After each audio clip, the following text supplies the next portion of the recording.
For decades, the most influential and revered Orthodox Jew in New York was Rabbi Menachem Mendel Schneerson, the so-called Lubavitcher Rebbe and hereditary leader of the Chabad movement.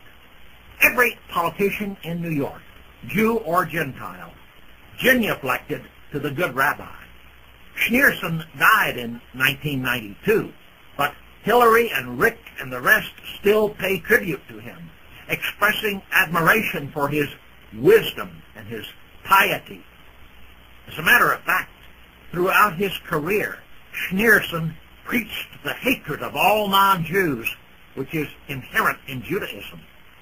Other Orthodox Jews, such as Al Gore's vice presidential candidate Joseph Lieberman, are reticent about the more invidious aspects of their religion. In fact, they will simply lie to you about it if you question them. But Rabbi Schneerson wasn't reticent at all. He spelled it out for his followers in his lectures and his writings. He taught that non-Jews are subhuman, that they are like cattle, created by the Jewish God Yahweh only to serve the Jews. He taught this explicitly, openly, over a period of many years. I'll quote directly from one of Rabbi Schneerson's lectures. This is taken from a book of his lectures published in Israel in 1965. The English title of the book is Gatherings of Conversations. I quote, "This is what needs to be said about the body.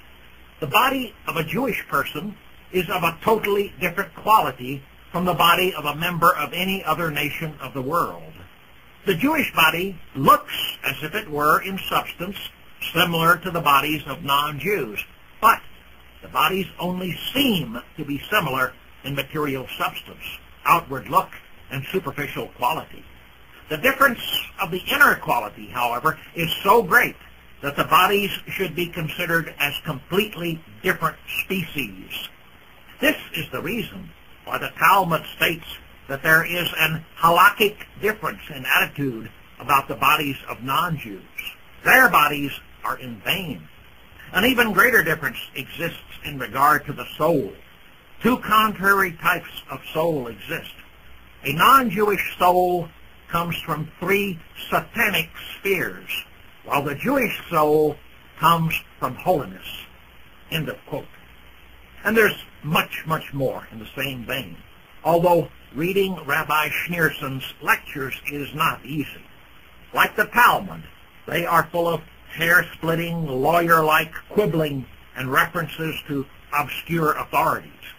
If you spend much time reading the Talmud and ask yourself what kind of people could be governed by such a strange religion, you'll likely come to the same conclusion both Rabbi Schneerson and I have come to. The Jews and we really are completely different species. The Jews of the New York Times and all of the other Jews covered for Schneerson, of course. No one ever denounced his teaching or called him a hater. Instead, he always was praised as a sort of living saint. And as I said, the Gentile politicians like Hillary Clinton and Rick Lazio, who really know better, still genuflect whenever his name is mentioned. And the Jews play right along. What contempt they must have for us. How easy it is to deceive us. And how easy it is to bleed us. When a U.S. Navy destroyer, the USS Cole, was attacked in the Red Sea last week and nearly 20 American sailors were killed, not one government official was willing to place the blame where it belonged. Mr. Clinton's Jewish Secretary of Defense was on television promising that he would search to the ends of the earth to find and punish the people responsible for the attack. Hey, Mr. Cohen, you don't have to search that far to find those responsible for the deaths of our sailors. The Jews have been murdering Palestinian children for the past 3 weeks with the support of your government. The Jews have been firing rockets into Palestinian apartment buildings from helicopter gunships supplied to Israel by your Defense Department. Last week, 70 U.S. senators signed a resolution of support for this sort of Jewish behavior. That was the Senate of which you used to be a member before you became Secretary of Defense. It was you who sent the USS Cole into harm's way in order to maintain a blockade of Iraq, a blockade which in no way serves American interests, but which is demanded by Jews because Iraq is an enemy of Israel. Mr. Clinton came on television and said that our ship wasn't on a hostile mission. You certainly understand, Mr. Cohen, even if Mr. Clinton doesn't, that blockading another country with a warship is a hostile action. It is an act of war. Did you really expect all of the non-Jewish people of the Middle East being victimized by the United States, acting on behalf of the Jews, to simply sit on their hands forever and let themselves continue to be victimized? No, you really didn't expect that, did you, Mr. Cohen? You knew that eventually the victims of your government's policies would fight back. But you didn't really care so long as Jews didn't get killed. You and your fellow Jews, both in this country and in Israel, are responsible for the attack on the USS Cole, and you know it. But still, you go on television and refer to the attack as an act of terrorism and the attackers as cowards.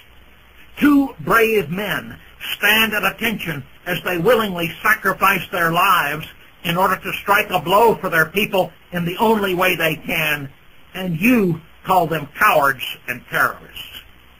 Ah, Mr. Cohen, you and your fellow Jews really do have contempt for our intelligence, don't you? One of these days, we will make you understand that there are a few of us who aren't lemmings, a few of us who can see with our own eyes and hear with our own ears and figure things out for ourselves. That will be the day when we begin settling the score with those who have been deceiving and corrupting and bleeding our people for so long. Thanks for